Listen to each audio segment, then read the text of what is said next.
नमस्कार मित्रों, स्वागत है आपका भारत भूमि में। महाशिवरात्रि के अवसर पर हम गए थे शिव जी के मंदिर। तो जो व्लॉग मैंने बनाया है वो व्लॉग कुछ जानकारी के साथ मैं आपको ये व्लॉग आपको दिखा रही हूँ। ये मंदिर है कर्नाटका के बीदर डिस्ट्रिक्ट में। इसका जानकारी मैंने पूरा दिया है, करीबन 2-3 साल पहले मैंने वीडियो बनाया है। वो नीचे डिस्क्रिप्शन बॉक्स में मैं लिंक दे दूंगी इस मंदिर का। मैंने बहुत अच्छे से इस मंदिर के बारे में जानकारी दी है। आपको बता दूं, ये मंदिर आज का नहीं है, ये पुरातन, बहुत पुरातन मंदिर है। पुरातन मतलब कितना पुरातन, ये आप पूछोगे। पुरातन मतलब ये त्रेता युग का या उससे भी पहला हो सकता है। त्रेता युग का इसलिए मैं कह रही हूँ क्योंकि भगवान श्री राम जी यहाँ आए थे। जी हाँ, और शिव जी भी यहाँ प्रत्यक्ष हुए हैं। ये मंदिर बहुत पुरातन है और बहुत ही अद्भुत मंदिर है ये। इस मंदिर का नाम ही है पापनाश शिव जी का मंदिर। आप जो चल रहे हैं ना, आसपास आपको चट्टानें दिख रही हैं ना, ये चट्टानों के बीच को चीरते हुए मंदिर का मार्ग बनाया गया है। चलिए मंदिर मैं आपको ले चलती हूँ।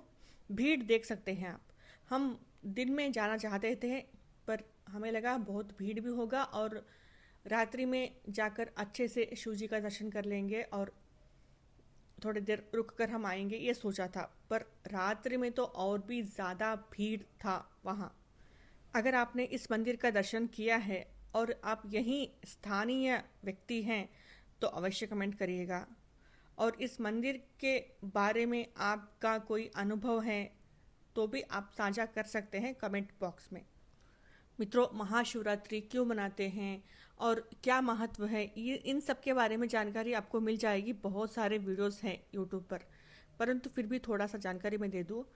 इस दिन माता पार्वती और शिव जी का विवाह तो हुआ था, परंतु इसी दिन प्रारंभ भी आप कह सकते हो सृष्टि का। सीधे से बताऊं तो इस दिन शिव जी ने ब्रह्मा जी को और विष्णु जी को ढूंढने के लिए भेजा था कि शिवलिंग का आप छोर पहचानो। यानी ब्रह्मा जी नीचे की ओर गए और विष्णु जी ऊपर की ओर गए। ब्रह्मांड की बात कर रही हूँ मैं, यहाँ की बात नहीं कर रही। ब्रह्मांड में शिवलिंग स्वरूप में भगवान शिव जी ने एक लिंग का उत्पत्ति करी और उसी लिंग का अंत और आरंभ ढूंढने के लिए कहा था।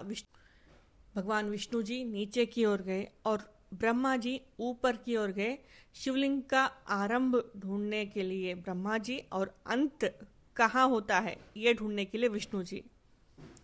अनंत काल तक इनकी यात्रा चलती रही, परंतु इन दोनों ने ना ही अंत ढूंढा और ना ही आरंभ ढूंढा। विष्णु जी थक हार कर शिव जी के पास आते हैं और कहते हैं इसका कोई अंत नहीं है, मुझे कहीं इसका अंत नहीं दिखा।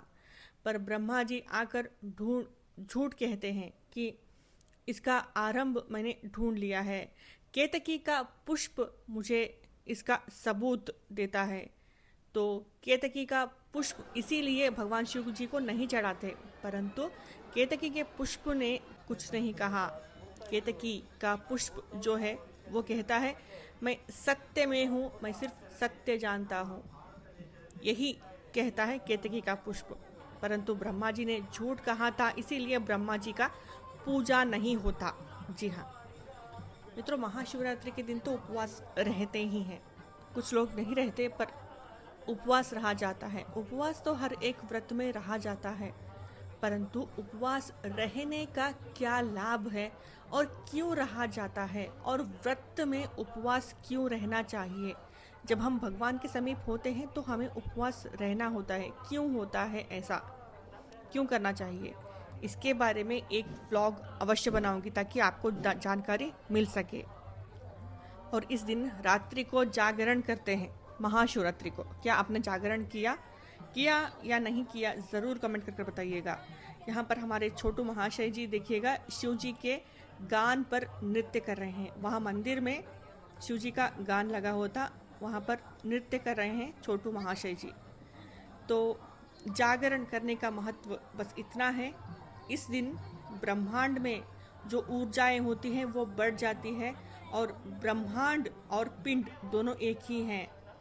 तो इस कारण ब्रह्मांड में जो भी घटती है वो पिंड में भी घटती है। इस कारण आप जागृत रहोगे तो वो सब कुछ आपके शरीर में भी घटेगी ही घटेगी। इसीलिए जागरण करने का महत्व है। जागरण करते हैं रात्रि भर इस दिन। तो क्या आपने जागरण किया या नहीं किया, आपने क्या किया, आप ज़रूर मुझसे शेयर कीजिएगा कमेंट कर।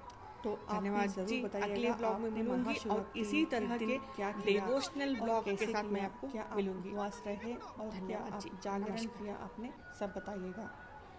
तो अगले ब्लॉग में मिलते हैं, तब तक के लिए धन्यवाद जी। तो हमारे छोटू महाशय जी भगवान शिव जी के गाने पर नृत्य करने लगे हैं, आप देख सकते हैं। तो अगले ब्लॉग में मिलेंगे, तब तक धन्यवाद, नमस्कार।